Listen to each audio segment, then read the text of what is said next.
Hi friends, glorious എജു ടിപ്സിലേക്ക് എല്ലാവർക്കും സ്വാഗതം. കഴിഞ്ഞ ക്ലാസ്സിൽ നമ്മൾ 10th ലെവൽ പ്രിലിമിനറി എക്സാം സിലബസിലെ ഫിസിക്സിലെ പ്രകൃതിയിലെ ചലനങ്ങളും ബലങ്ങളും എന്ന ടോപ്പിക്കിലെ ചലനങ്ങളെക്കുറിച്ചാണ് പഠിച്ചത്. ഇന്ന് നമ്മൾ പഠിക്കാൻ പോകുന്നത് ബലങ്ങളെക്കുറിച്ചാണ്. അപ്പോൾ നമുക്ക് ക്ലാസ്സിലേക്ക് കടക്കാം. എന്താണ് ബലം? വസ്തുക്കളിൽ ഉപയോഗിക്കുന്ന തള്ള് അല്ലെങ്കിൽ വലിയാണ് ബലം. എന്താണ്? വസ്തുക്കളിൽ ഉപയോഗിക്കുന്ന തള്ള് അല്ലെങ്കിൽ വലിയാണ് ബലം. ബലത്തിൻ്റെ യൂണിറ്റാണ് ന്യൂട്ടൺ. ബലത്തിൻ്റെ യൂണിറ്റ് ന്യൂട്ടൺ ആണ്. ബലത്തിൻ്റെ CGS യൂണിറ്റ് ഡൈൻ. പ്രകൃതിയിലെ ഏറ്റവും ശക്തമായ ബലം ന്യൂക്ലിയർ ബലമാണ്. പ്രകൃതിയിലെ ഏറ്റവും ദുർബലമായ ബലം ഗുരുത്വാകർഷണ ബലമാണ്. എന്തൊക്കെയാണ്? വസ്തുക്കളിൽ ഉപയോഗിക്കുന്ന തള്ള് അല്ലെങ്കിൽ വലി, ഇതിനെയാണ് നമ്മൾ ബലം എന്ന് പറയുന്നത്. ബലത്തിൻ്റെ യൂണിറ്റ് ന്യൂട്ടൺ ആണ്. ബലത്തിൻ്റെ CGS യൂണിറ്റ് ഡൈൻ ആണ്. പ്രകൃതിയിൽ ഏറ്റവും ശക്തമായ ബലം ന്യൂക്ലിയർ ബലവും പ്രകൃതിയിൽ ഏറ്റവും ദുർബലമായ ബലം ഗുരുത്വാകർഷണ ബലവുമാണ്. എന്താണ് അഡിഷൻ അതുപോലെ കൊഹിഷൻ? വ്യത്യസ്ത ഇനം തന്മാത്രകൾ തമ്മിലുള്ള ആകർഷണ ബലമാണ് അഡ്ഹീഷൻ. എന്താണ്? വ്യത്യസ്ത ഇനം തന്മാത്രകൾ തമ്മിലുള്ള ആകർഷണ ബലത്തെയാണ് നമ്മൾ അഡ്ഹീഷൻ എന്ന് പറയുന്നത്. ഉദാഹരണത്തിന്, ജലത്തുള്ളികളെ ജനൽ ഗ്ലാസിൽ ഒട്ടിച്ചു നിർത്തുന്ന ബലം അഡ്ഹീഷനാണ്. അവിടെ എന്താണ്? ജനൽ ഗ്ലാസും ജലത്തുള്ളികളുമാണ് അല്ലേ? ജനൽ ഗ്ലാസ്സിൽ ജലത്തുള്ളികളാണ് ഒട്ടി നിൽക്കുന്നത്. അപ്പോൾ രണ്ടും വ്യത്യസ്ത ഇനം തന്മാത്രകളാണ് ഇവിടെ. ഇങ്ങനെ വ്യത്യസ്ത ഇനം തന്മാത്രകൾ തമ്മിലുള്ള ആകർഷണ ബലമാണ് അഡ്ഹീഷൻ. എന്നാൽ കൊഹിഷനോ? ഒരേ ഇനം തന്മാത്രകൾ തമ്മിലുള്ള ആകർഷണ ബലത്തെയാണ് നമ്മൾ കൊഹിഷൻ എന്ന് പറയുന്നത്. ഉദാഹരണത്തിന്, ഒരു ജലത്തുള്ളിയിലെ തന്മാത്രകളെ തമ്മിൽ ചേർത്തു നിർത്തുന്ന ബലം. അതായത് ഒരു ജലത്തുള്ളി, അവിടെ എന്താണ്? ഒരേ ഇനം തന്മാത്രകൾ മാത്രമേ ഉള്ളൂ. അങ്ങനെ ഒരേ ഇനം തന്മാത്രകൾ തമ്മിലുള്ള ആകർഷണ ബലമാണ് കൊഹിഷൻ. അടുത്തത് എന്താണ് ഗുരുത്വാകർഷണ ബലം അല്ലെങ്കിൽ ഗ്രാവിറ്റേഷണൽ ഫോഴ്സ്? ഭൂമി ഒരു വസ്തുവിന്മേൽ പ്രയോഗിക്കുന്ന ബലമാണ് ഗുരുത്വാകർഷണ ബലം. എന്താണ്? ഭൂമി ഒരു വസ്തുവിന്മേൽ പ്രയോഗിക്കുന്ന ബലത്തെയാണ് നമ്മൾ ഗുരുത്വാകർഷണ ബലം എന്ന് പറയുന്നത്. ഗുരുത്വാകർഷണ നിയമം ആവിഷ്കരിച്ചത് ഐസക് ന്യൂട്ടൺ ആണ്. ഗുരുത്വാകർഷണ നിയമം ആവിഷ്കരിച്ചത് ഐസക് ന്യൂട്ടൺ ആണ്. ഒരു വസ്തുവിന്മേൽ ഭൂമി പ്രയോഗിക്കുന്ന ഗുരുത്വാകർഷണ ബലമാണ് ആ വസ്തുവിൻ്റെ ഭാരം. എന്താണ് ഒരു വസ്തുവിൻ്റെ ഭാരം എന്ന് പറയുന്നത്? എന്താണ്? ഒരു വസ്തുവിന്മേൽ ഭൂമി പ്രയോഗിക്കുന്ന ഗുരുത്വാകർഷണ ബലമാണ് ആ വസ്തുവിൻ്റെ ഭാരം. ഒരു വസ്തുവിന് ഏറ്റവും കൂടുതൽ ഭാരം അനുഭവപ്പെടുന്നത് ധ്രുവപ്രദേശങ്ങളിലാണ്. ഒരു വസ്തുവിന് ഏറ്റവും കുറവ് ഭാരം അനുഭവപ്പെടുന്നത് ഭൂമധ്യരേഖാ പ്രദേശങ്ങളിലുമാണ്. വസ്തുക്കൾക്ക് ഭാരം അനുഭവപ്പെടാത്തത് ഭൂകേന്ദ്രത്തിലാണ്. ഭൂകേന്ദ്രത്തിൽ വസ്തുക്കളുടെ ഭാരം 0. ഭൂമി ഒരു വസ്തുവിന്മേൽ പ്രയോഗിക്കുന്ന ബലത്തെയാണ് നമ്മൾ ഗുരുത്വാകർഷണ ബലം അല്ലെങ്കിൽ ഗ്രാവിറ്റേഷണൽ ഫോഴ്സ് എന്ന് പറയുന്നത്. ഗുരുത്വാകർഷണ നിയമം ആവിഷ്കരിച്ചത് ഐസക് ന്യൂട്ടൺ ആണ്. ഐസക് ന്യൂട്ടനെ കുറിച്ച് പ്രധാനപ്പെട്ട കുറച്ച് പോയിന്റുകൾ കൂടി പറയാം. ചലന നിയമങ്ങൾ ആവിഷ്കരിച്ച ശാസ്ത്രജ്ഞനാണ് ഐസക് ന്യൂട്ടൺ. സൂര്യപ്രകാശത്തിന് 7 നിറങ്ങളുണ്ടെന്ന് കണ്ടെത്തിയ ശാസ്ത്രജ്ഞനും ആരാണ്? സർ ഐസക് ന്യൂട്ടൺ ആണ്. കണികാ സിദ്ധാന്തത്തിൻ്റെ ഉപജ്ഞാതാവും ഐസക് ന്യൂട്ടൺ ആണ്. ഒരു വസ്തുവിന്മേൽ ഭൂമി പ്രയോഗിക്കുന്ന ഗുരുത്വാകർഷണ ബലമാണ് ആ വസ്തുവിൻ്റെ ഭാരം എന്ന് പറയുന്നത്. ഒരു വസ്തുവിന്മേൽ ഭൂമി പ്രയോഗിക്കുന്ന ഗുരുത്വാകർഷണ ബലം എത്രയാണോ അതിനെയാണ് നമ്മൾ ആ വസ്തുവിൻ്റെ ഭാരം എന്ന് പറയുന്നത്. ഒരു വസ്തുവിന് ഏറ്റവും കൂടുതൽ ഭാരം അനുഭവപ്പെടുന്നത് എവിടെയാണ്? ധ്രുവപ്രദേശങ്ങളിലാണ്. ഏറ്റവും കുറവ് ഭാരം അനുഭവപ്പെടുന്നത് ഭൂമധ്യരേഖാ പ്രദേശങ്ങളിലുമാണ്. ഒരു വസ്തുവിന് ഭൂമിയിലെ ഭാരത്തിൻ്റെ 1/16 ഭാരം മാത്രമേ ചന്ദ്രനിൽ അനുഭവപ്പെടുകയുള്ളൂ. ഒരു വസ്തുവിന് ഭൂമിയിലുള്ള ഭാരം എത്രയാണോ അതിൻ്റെ 16 ഭാഗം 1/16 ഭാരം മാത്രമേ ചന്ദ്രനിൽ അനുഭവപ്പെടുകയുള്ളൂ. സ്പ്രിംഗ് ബാലൻസിൻ്റെ പ്രവർത്തനത്തിന് പിന്നിലെ അടിസ്ഥാന നിയമം ഏതാണെന്ന് ചോദിച്ചാൽ അത് ഹൂക്സ് നിയമമാണ്. സ്പ്രിംഗ് ബാലൻസിൻ്റെ പ്രവർത്തനത്തിലെ പിന്നിലെ അടിസ്ഥാന നിയമം എന്താണ്? ഹൂക്സ് നിയമമാണ്. സാധാരണ ത്രാസ് അല്ലെങ്കിൽ കോമൺ ബാലൻസ് ഉപയോഗിച്ച് അളക്കുന്നത് എന്താണ്? വസ്തുവിൻ്റെ പിണ്ഡം അല്ലെങ്കിൽ മാസിനെയാണ് നമ്മൾ സാധാരണ ത്രാസ് ഉപയോഗിച്ചിട്ട് അളക്കുന്നത്. എന്നാൽ വസ്തുവിൻ്റെ ഭാരം അളക്കുന്നത് സ്പ്രിംഗ് ത്രാസ് ഉപയോഗിച്ചിട്ടാണ്. വസ്തുവിൻ്റെ ഭാരം അളക്കുന്നത് സ്പ്രിംഗ് ത്രാസ് ഉപയോഗിച്ചിട്ടും, എന്നാൽ വസ്തുവിൻ്റെ പിണ്ഡം അല്ലെങ്കിൽ മാസ് അളക്കുന്നത് സാധാരണ ത്രാസ് ഉപയോഗിച്ചിട്ടുമാണ്. ഗുരുത്വാകർഷണ ത്വരണത്തിൻ്റെ മൂല്യം 9.8 മീറ്റർ പെർ സെക്കൻഡ് സ്ക്വയർ ആണ്. ഒരു വസ്തുവിൻ്റെ ഭാരം കാണാൻ ആ വസ്തുവിൻ്റെ പിണ്ഡത്തെ ഗുരുത്വാകർഷണ ബലം കൊണ്ട് ഗുണിച്ചാൽ മതി. ഒരു വസ്തുവിൻ്റെ ഭാരം കാണാൻ എന്താണ്? ഭാരം is equal to M into G ആണ്. ഇവിടെ എം മാസ്, ജി എന്താണ്? ഗ്രാവിറ്റേഷണൽ ഫോഴ്സ് ആണ്. ഭൗമോപരിതലത്തിൽ നിന്ന് മുകളിലേക്ക് പോയാലും താഴേക്ക് പോയാലും വസ്തുവിൻ്റെ ഭാരം കുറയുകയാണ് ചെയ്യുന്നത്. ഭൗമോപരിതലത്തിൽ നിന്ന് മുകളിലോട്ട് പോയാലും താഴേക്ക് പോയാലും വസ്തുവിൻ്റെ ഭാരം കുറയുന്നു. ഏതൊരു വസ്തുവിനും അതിൻ്റെ ഭാരം കേന്ദ്രീകരിച്ചിരിക്കുന്നതായി കണക്കാക്കപ്പെടുന്ന ഒരു ബിന്ദുവുണ്ട്. ഇതാണ് ഭൂഗുരുത്വ കേന്ദ്രം. ഏതൊരു വസ്തുവിനും അതിൻ്റെ ഭാരം കേന്ദ്രീകരിച്ചിരിക്കുന്നതായിട്ട് കണക്കാക്കപ്പെടുന്ന ബിന്ദുവാണ് ഭൂഗുരുത്വ കേന്ദ്രം. പ്രപഞ്ചത്തിലുള്ള എല്ലാ വസ്തുക്കളും പരസ്പരം ആകർഷിക്കപ്പെടുന്നു. ഇതിന് കാരണമാണ് സാർവത്രിക ഗുരുത്വാകർഷണം. പ്രപഞ്ചത്തിലുള്ള എല്ലാ വസ്തുക്കളും പരസ്പരം ആകർഷിക്കപ്പെടുന്നതിനുള്ള കാരണം സാർവത്രിക ഗുരുത്വാകർഷണമാണ്. സാർവിക ഗുരുത്വാകർഷണ നിയമം, ഐസക് ന്യൂട്ടൻ്റെ സാർവിക ഗുരുത്വാകർഷണ നിയമം എന്താണെന്ന് നോക്കാം. പ്രപഞ്ചത്തിലുള്ള എല്ലാ വസ്തുക്കളും പരസ്പരം ആകർഷിക്കുന്നു. നമ്മൾ പഠിച്ചു അല്ലേ? പ്രപഞ്ചത്തിലുള്ള എല്ലാ വസ്തുക്കളും പരസ്പരം ആകർഷിക്കുന്നു. രണ്ട് വസ്തുക്കൾ തമ്മിലുള്ള പരസ്പരാകർഷണ ബലം അവയുടെ മാസുകളുടെ ഗുണനഫലത്തിന് നേരനുപാതത്തിലും അവ തമ്മിലുള്ള അകലത്തിൻ്റെ വർഗത്തിന് വിപരീതാനുപാതത്തിലുമായിരിക്കും. എന്തൊക്കെയാണ്? പ്രപഞ്ചത്തിലുള്ള എല്ലാ വസ്തുക്കളും പരസ്പരം ആകർഷിക്കുന്നുണ്ട്. രണ്ട് വസ്തുക്കൾ തമ്മിലുള്ള പരസ്പര ആകർഷണ ബലം അവയുടെ മാസുകളുടെ ഗുണനഫലത്തിന് നേരനുപാതത്തിലും അവ തമ്മിലുള്ള അകലത്തിൻ്റെ വർഗത്തിന് വിപരീതാനുപാതത്തിലുമായിരിക്കും. M1 M2 എന്നീ മാസുകളുള്ള രണ്ട് വസ്തുക്കൾ d അകലത്തിലിരുന്നാൽ സാർവിക ഗുരുത്വാകർഷണ നിയമപ്രകാരം നമുക്ക് എങ്ങനെ എഴുതാം? F is proportional to M1 M2 എന്ന് എഴുതാം.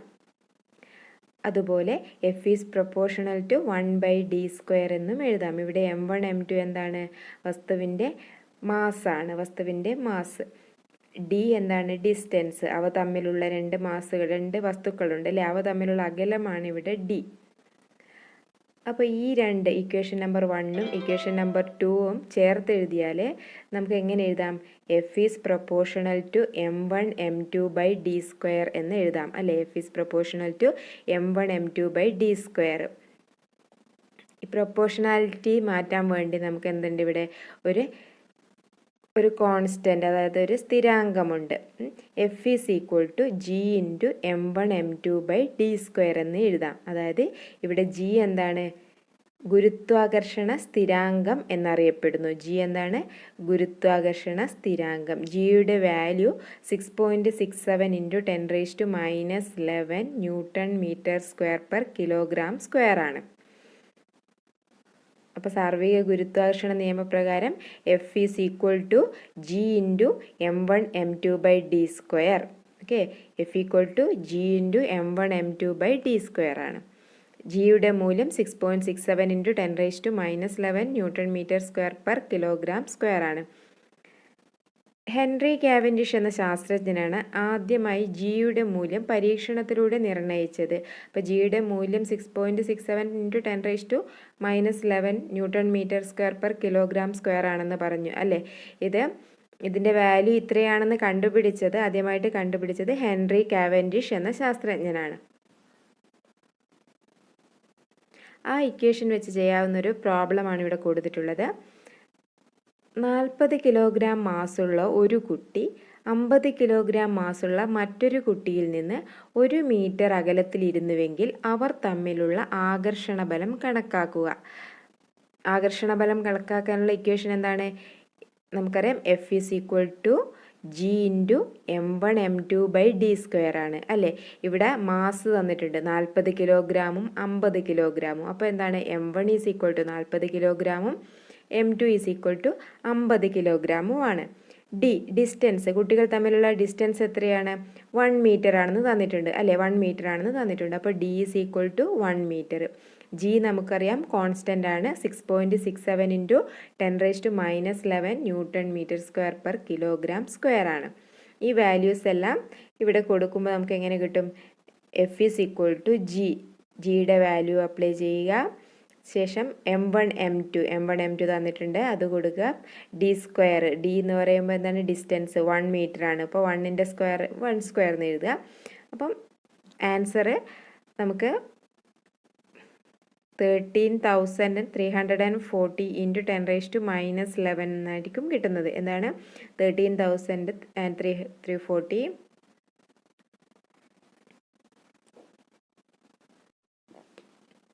അപ്പോൾ ഈ വാല്യൂസ് എല്ലാം നമ്മുടെ ഇക്വേഷനിൽ സബ്സ്റ്റിറ്റ്യൂട്ട് ചെയ്ത് കഴിഞ്ഞാൽ ഫൈനൽ ആൻസർ ആയിട്ട് നമുക്ക് 13,340 ഇൻറ്റു 10⁻⁻11 കിട്ടും. വസ്തുക്കളെ ഭൂമി അതിൻ്റെ കേന്ദ്രത്തിലേക്ക് ആകർഷിക്കുന്ന ബലമാണ് ഭൂഗുരുത്വാകർഷണ ബലം. വസ്തുക്കളെ ഭൂമി അതിൻ്റെ കേന്ദ്രത്തിലേക്ക് ആകർഷിക്കുന്ന ബലത്തിനെയാണ് നമ്മൾ ഭൂഗുരുത്വാകർഷണ ബലം എന്ന് പറയുന്നത്. വസ്തുക്കളുടെ പിണ്ഡം കൂടുന്നതിനനുസരിച്ച് അവ പ്രയോഗിക്കുന്ന ആകർഷണ ബലവും കൂടുന്നു. വസ്തുക്കളുടെ പിണ്ഡം പിണ്ഡം അല്ലെങ്കിൽ മാസ് കൂടുന്നതിനനുസരിച്ച് അവ പ്രയോഗിക്കുന്ന ആകർഷണ ബലവും കൂടുന്നു.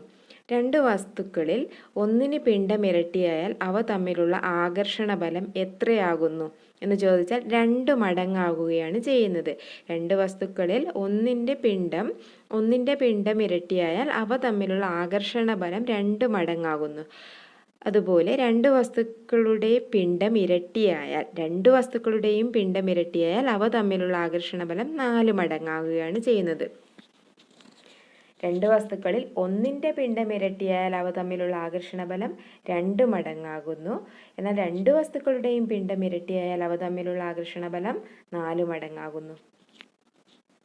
എന്താണ് പാലായന പ്രവേഗം അല്ലെങ്കിൽ എസ്കേപ്പ് വെലോസിറ്റി എന്ന് നോക്കാം.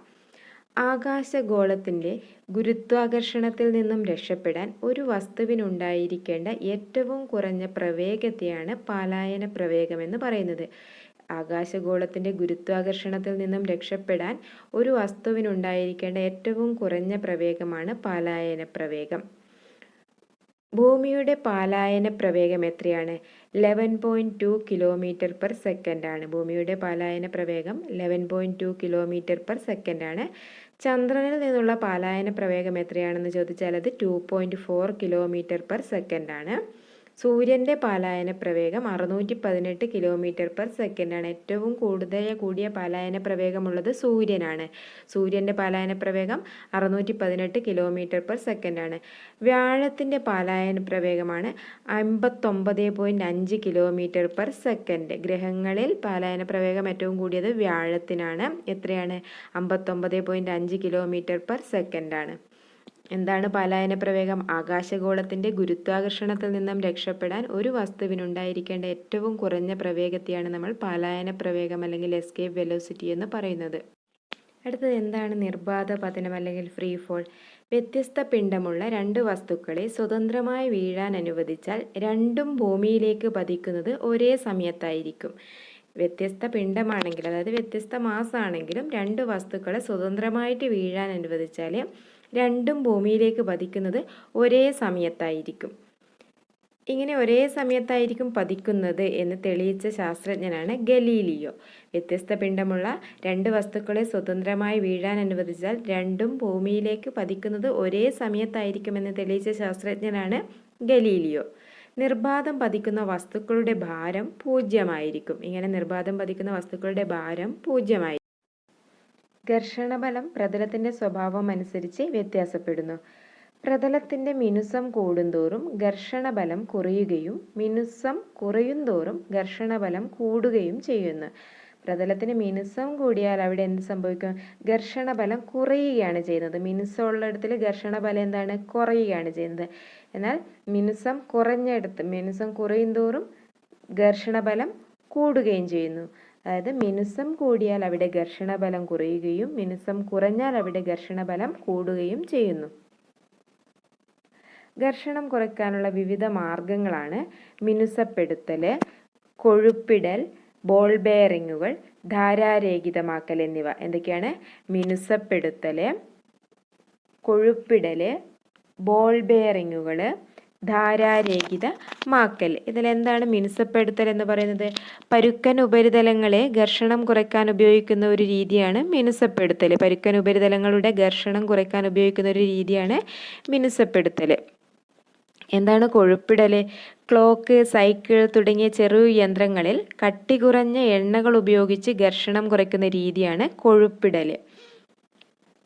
ധാരാരഹിതമാക്കൽ എന്ന് പറയുന്നത് ഘർഷണം കുറയ്ക്കാനായിട്ട് ചലനത്തിന് അനുകൂലമായ രീതിയിൽ വസ്തുക്കളുടെ ആകൃതി രൂപപ്പെടുത്തുന്ന രീതിയാണ് ധാരാരഹിതമാക്കൽ. അതായത് ഘർഷണം കുറയ്ക്കാൻ വേണ്ടി എന്താണ് ചെയ്യുന്നത്?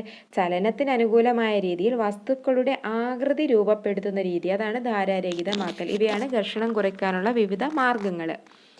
ഘർഷണം കുറയ്ക്കാനായി യന്ത്രങ്ങളിൽ ഖരരൂപത്തിൽ ഉപയോഗിക്കുന്ന ഒരു സ്നേഹമാണ് ഗ്രാഫൈറ്റ്. എന്താണ്? ഘർഷണം കുറയ്ക്കാനായി യന്ത്രങ്ങളിൽ ഖരരൂപത്തിൽ ഉപയോഗിക്കുന്ന ഒരു സ്നേഹകമാണ് ഗ്രാഫൈറ്റ്. വാഹനങ്ങളുടെ ടയറുകളിൽ ചാലുകളും കട്ടകളും ഉണ്ടാക്കുന്നതിന് കാരണം ഘർഷണം കൂട്ടുവാനാണ്. നമുക്കറിയാം വാഹനങ്ങളുടെ ടയറുകളിൽ ചാലുകളും കട്ടകളും ഉണ്ട്, ഗ്രിപ്പ് ഉണ്ട് അല്ലേ? എന്താണ്? ഇല്ലെങ്കിൽ എന്ത് സംഭവിക്കും? മിനുസം കൂടുമ്പോൾ അവിടെ ഘർഷണം കുറഞ്ഞു പോകും. അത് ഇല്ലാതാക്കാൻ വേണ്ടിയിട്ടാണ് എന്താണ് വാഹനങ്ങളുടെ ടയറുകളിലും ചാലുകളിലും കട്ടകൾ ഉണ്ടാക്കുന്നത്. അങ്ങനെ കട്ടകൾ ഉണ്ടാക്കുമ്പോൾ ഘർഷണം കൂടുന്നു. അത്ലറ്റ്സുകൾ ഉപയോഗിക്കുന്ന ഷൂവിൽ സ്പൈക്സ് ഘടിപ്പിച്ചിരിക്കുന്നത് എന്തിനാണ്?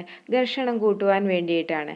അതുപോലെ അന്തരീക്ഷ വായുവിലേക്ക് താഴേക്ക് പതിക്കുന്ന ഉൽക്കകൾ കത്തിപ്പോകാൻ കാരണം വായുവിൻ്റെ ഘർഷണമാണ്. വായുവിൻ്റെ ഘർഷണം കാരണമാണ് അന്തരീക്ഷ വായുവിലൂടെ താഴേക്ക് പതിക്കുന്ന ഉൽക്കകൾ കത്തിപ്പോകുന്നത്. അടുത്തത് എന്താണ് ശ്യാനബലം അല്ലെങ്കിൽ വിസ്കോസിറ്റി? ചലിച്ചുകൊണ്ടിരിക്കുന്ന ദ്രാവക പാളികൾക്കിടയിൽ അനുഭവപ്പെടുന്ന ഘർഷണ ബലമാണ് ശ്യാനബലം അല്ലെങ്കിൽ വിസ്കോസിറ്റി. ചലിച്ചുകൊണ്ടിരിക്കുന്ന ദ്രാവക പാളികൾക്കിടയിൽ അനുഭവപ്പെടുന്ന ഘർഷണ ബലമാണ് ശ്യാനബലം. വെള്ളത്തേക്കാൾ വിസ്കോസിറ്റി കൂടിയ ദ്രാവകങ്ങളാണ് തേന്, ഗ്ലിസറിൻ, എണ്ണ മുതലായവ. വെള്ളത്തേക്കാൾ വിസ്കോസിറ്റി കൂടിയ ദ്രാവകങ്ങളാണ് തേന്, ഗ്ലിസറിൻ, എണ്ണ. വിസ്കോസിറ്റി ഇല്ലാത്ത ദ്രാവകങ്ങൾ അറിയപ്പെടുന്നത് സൂപ്പർ ഫ്ലൂയിഡുകൾ എന്നാണ്. വിസ്കോസിറ്റി ഒട്ടുമില്ലാത്ത ദ്രാവകങ്ങൾ അറിയപ്പെടുന്നത് സൂപ്പർ ഫ്ലൂയിഡുകൾ എന്നാണ്. ഊഷ്മാവ് കൂടുമ്പോൾ ദ്രാവകങ്ങളുടെ വിസ്കോസിറ്റി കുറയുന്നു. ടെമ്പറേച്ചർ കൂടുമ്പോൾ എന്താണ് സംഭവിക്കുന്നത്? ദ്രാവകങ്ങളുടെ വിസ്കോസിറ്റി കുറയുന്നുണ്ട്. എന്താണ് പ്രതലബലം അല്ലെങ്കിൽ സർഫസ് ടെൻഷൻ? ഒരു ദ്രാവക പാടയോ ദ്രാവകോപരിതലമോ അതിൻ്റെ വിസ്തീർണം പരമാവധി കുറയ്ക്കാൻ വേണ്ടി ഉളവാക്കുന്ന ബലമാണ് പ്രതലബലം. ഒരു ദ്രാവക പാടയോ ദ്രാവകോപരിതലമോ അതിൻ്റെ വിസ്തീർണം പരമാവധി കുറയ്ക്കാൻ വേണ്ടി ഉളവാക്കുന്ന ബലത്തെയാണ് നമ്മൾ പ്രതലബലം എന്ന് പറയുന്നത്. സോപ്പ് ചേർക്കുമ്പോൾ ജലത്തിൻ്റെ പ്രതലബലം കുറയുകയാണ് ചെയ്യുന്നത്. അതുകൊണ്ടാണ് സോപ്പ് ലായനി സാധാരണ വെള്ളത്തേക്കാൾ അഴുക്ക് എളുപ്പം നീക്കം ചെയ്യാൻ കാരണം. അതായത് സോപ്പ് ലായനി സാധാരണ വെള്ളത്തേക്കാൾ അഴുക്ക് എളുപ്പം നീക്കം ചെയ്യുന്നുണ്ട് അല്ലേ? ഇതിനുള്ള കാരണം എന്താണ്? പ്രതലബലം കുറവായതിനാണ്. സോപ്പ് ചേർക്കുമ്പോൾ ജലത്തിൻ്റെ പ്രതലബലം കുറയുന്നു. ഇതുകൊണ്ടാണ് സോപ്പ് ലായനിക്ക് സാധാരണ വെള്ളത്തേക്കാൾ അഴുക്ക് എളുപ്പം നീക്കം ചെയ്യാൻ സാധിക്കുന്നത്. മഴത്തുള്ളികളുടെ ഗോളാകൃതിക്ക് കാരണം പ്രതലബലമാണ്. അതുപോലെ ചെറുപ്രാണികൾ, നമുക്കറിയാം ചെറുപ്രാണികൾ ജലത്തിലൂടെ ഇങ്ങനെ നടന്നു പോകുന്നത് കാണാറുണ്ട് അല്ലേ? ഇങ്ങനെ ചെറുപ്രാണികൾ ജലത്തിലൂടെ നടക്കാൻ സഹായിക്കുന്നത് പ്രതലബലമാണ്. പ്രതലബലത്തിന് കാരണമായ ബലം കൊഹിഷനാണ്. പ്രതലബലത്തിന് കാരണമായ ബലം ഏതാണെന്ന് ചോദിക്കുന്നത് കൊഹിഷനാണ്. എന്താണ് കേശികത്വം അല്ലെങ്കിൽ കാപ്പിലാരിറ്റി? സൂക്ഷ്മ സുഷിരങ്ങളിലൂടെ ഭൂഗുരുത്വാകർഷണ ബലത്തെ മറികടന്ന് ദ്രാവകങ്ങൾക്ക് ഉയരാനുള്ള കഴിവ്, ഇതിനെയാണ് കേശികത്വം അല്ലെങ്കിൽ കാപ്പിലാരിറ്റി എന്ന് പറയുന്നത്. സൂക്ഷ്മ സുഷിരങ്ങളിലൂടെ ഭൂഗുരുത്വാകർഷണ ബലത്തെ മറികടന്ന് ദ്രാവകങ്ങൾക്ക് ഉയരാനുള്ള കഴിവുണ്ട്. ഇതിനെയാണ് കേശികത്വം എന്ന് പറയുന്നത്. വിളക്ക് തിരിയിൽ എണ്ണ മുകളിലേക്ക് കയറുന്നത് കേശികത്വത്തിന് ഉദാഹരണമാണ്. അതുപോലെ വേരുകൾ മണ്ണിൽ നിന്ന് ജലം വലിച്ചെടുക്കുന്നതും കേശികത്വത്തിന് ഉദാഹരണമാണ്. കേശിക താഴ്ച കാണിക്കുന്ന ദ്രാവകമാണ് മെർക്കുറി. കേശിക താഴ്ച കാണിക്കുന്ന ദ്രാവകം ഏതാണെന്ന് ചോദിച്ചാൽ അത് മെർക്കുറിയാണ്. കേശികത്വത്തിന് കാരണമായ ബലങ്ങളാണ് പ്രതലബലവും അഡീഷനും. കേശികത്വത്തിന് കാരണമായ ബലങ്ങൾ എന്താണ്? പ്രതലബലവും അഭികേന്ദ്ര ബലവും അപകേന്ദ്ര ബലവും. Centripetal force and centrifugal force. വർത്തുളപാതയിൽ ചലിക്കുന്ന വസ്തുവിന് വൃത്തകേന്ദ്രത്തിലേക്ക് അനുഭവപ്പെടുന്ന ബലമാണ് അഭികേന്ദ്ര ബലം. വർത്തുളപാതയിൽ ചലിക്കുന്ന വസ്തുവിന് വൃത്തകേന്ദ്രത്തിലേക്ക് അനുഭവപ്പെടുന്ന ബലം അഭികേന്ദ്ര ബലം. അതിൻ്റെ നേരെ ഓപ്പോസിറ്റാണ് അപകേന്ദ്ര ബലം. അതായത് വൃത്തകേന്ദ്രത്തിൽ നിന്ന് പുറത്തേക്ക് അനുഭവപ്പെടുന്ന ബലമാണ് അപകേന്ദ്ര ബലം. ഒരു കല്ല് ചരടിൽ കെട്ടി കറക്കുമ്പോൾ കല്ലിന്മേൽ കൈ പ്രയോഗിക്കുന്ന ബലം അഭികേന്ദ്ര ബലത്തിന് ഉദാഹരണമാണ്. അതുപോലെ ഒരു കല്ല് ചരടിൽ കെട്ടി കറക്കുമ്പോൾ കല്ല് കയ്യിൽ പ്രയോഗിക്കുന്ന ബലം അപകേന്ദ്ര ബലത്തിനും ഉദാഹരണമാണ്. തൈര് കടയുമ്പോൾ നെയ്യ് ലഭിക്കുന്നതിനുള്ള കാരണം അപകേന്ദ്ര ബലമാണ്. അപ്പോൾ എന്താണ് അഭികേന്ദ്ര ബലം? വർത്തുള പാതയിൽ ചലിക്കുന്ന വസ്തുവിന് വൃത്തകേന്ദ്രത്തിലേക്ക് അനുഭവപ്പെടുന്ന ബലം അഭികേന്ദ്ര ബലവും വൃത്തകേന്ദ്രത്തിൽ നിന്ന് പുറത്തേക്ക് അനുഭവപ്പെടുന്ന ബലം അപകേന്ദ്ര ബലവുമാണ്. എന്താണ് പ്ലവക്ഷമ ബലം? ഒരു ദ്രാവകത്തിൽ ഭാഗികമായോ പൂർണ്ണമായോ മുങ്ങിയിരിക്കുന്ന വസ്തുവിൽ ദ്രവം മുകളിലോട്ട് പ്രയോഗിക്കുന്ന ബലമാണ് പ്ലവക്ഷമ ബലം. ഒരു ദ്രാവകത്തിൽ ഭാഗികമായോ പൂർണ്ണമായോ മുങ്ങിയിരിക്കുന്ന വസ്തുവിൽ ദ്രവം മുകളിലോട്ട് പ്രയോഗിക്കുന്ന ബലത്തെയാണ് നമ്മൾ പ്ലവക്ഷമ ബലം എന്ന് പറയുന്നത്. കപ്പൽ ജലത്തിൽ പൊങ്ങിക്കിടക്കാൻ കാരണമായത് പ്ലവക്ഷമ ബലമാണ്. അടുത്തത് എന്താണ് ആർക്കിമിഡീസ് തത്വം?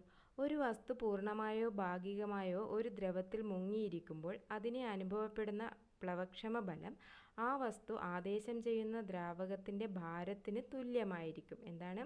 ഒരു വസ്തു പൂർണ്ണമായോ ഭാഗികമായോ ഒരു ദ്രവത്തിൽ മുങ്ങിയിരിക്കുമ്പോൾ അതിലനുഭവപ്പെടുന്ന പ്ലവക്ഷമ ബലം ആ വസ്തു ആദേശം ചെയ്യുന്ന ദ്രാവകത്തിൻ്റെ ഭാരത്തിന് തുല്യമായിരിക്കും. ഇതാണ് ആർക്കിമിഡീസ് തത്വം. നമുക്കറിയാം ഇരുമ്പ് വെള്ളത്തിൽ താണു പോകുന്നുണ്ട്. എന്നാൽ ഇരുമ്പ് കൊണ്ട് നിർമ്മിച്ച കപ്പൽ ജലത്തിൽ തന്നെ പൊങ്ങിക്കിടക്കുന്നുണ്ട്. ഇതിനുള്ള കാരണം എന്താണെന്ന് വെച്ചാൽ കപ്പൽ നിർമ്മിക്കാൻ ഉപയോഗിക്കുന്ന ആകെ ഇരുമ്പിൻ്റെ വ്യാപ്തത്തേക്കാൾ കൂടുതൽ വ്യാപ്തം വെള്ളത്തെ കപ്പലിന് ആദേശം ചെയ്യാൻ സാധിക്കുന്നുണ്ട്. ഇത് കാരണമാണ് ഇരുമ്പ് വെള്ളത്തിൽ താണു പോകുന്നുണ്ടെങ്കിലും എന്നാൽ ഇരുമ്പ് കൊണ്ടുണ്ടാക്കിയ കപ്പൽ ജലത്തിൽ പൊങ്ങിക്കിടക്കാൻ കാരണം.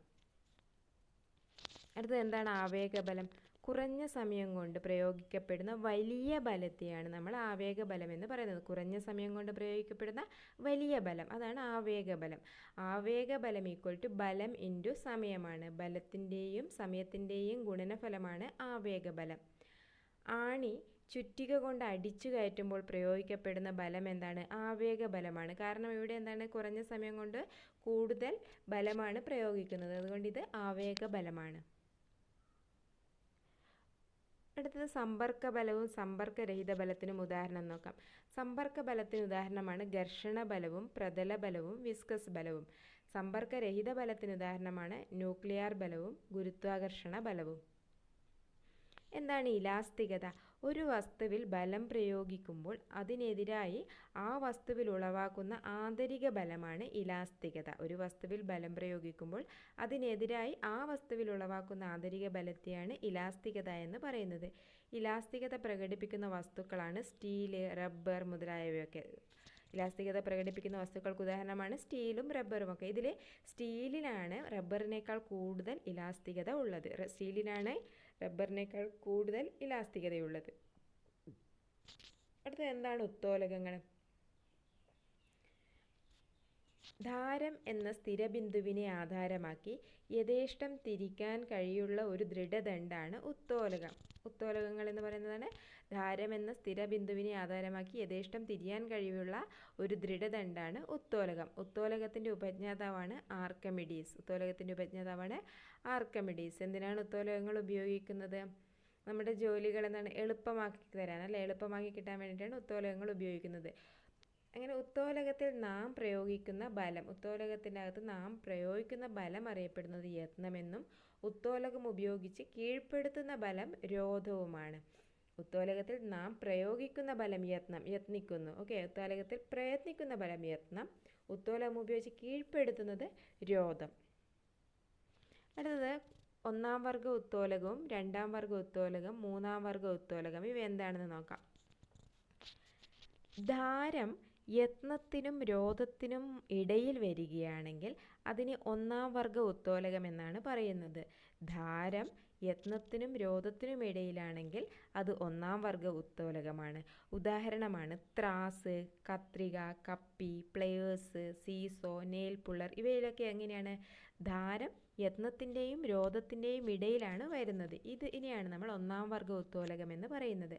രണ്ടാം വർഗ ഉത്തോലകം എന്ന് പറയുമ്പോൾ രോധം ധാരത്തിനും യത്നത്തിനും ഇടയിൽ വരുമ്പോൾ രോധം ധാരത്തിനും യത്നത്തിനും ഇടയിൽ വരികയാണെങ്കിൽ അത് രണ്ടാം വർഗ ഉത്തോലകമാണ്. ഉദാഹരണം നാരങ്ങാഞ്ഞെക്കി, പാക്കുവെട്ടി, ബോട്ടിൽ ഓപ്പണർ. അടുത്തത് മൂന്നാം വർഗ ഉത്തോലകം. മൂന്നാം വർഗ ഉത്തോലകം എന്ന് പറയുമ്പോൾ യത്നം രോധത്തിനും ധാരത്തിനും ഇടയിൽ വരികയാണെങ്കിൽ അത് മൂന്നാം വർഗ ഉത്തോലകമാണ്.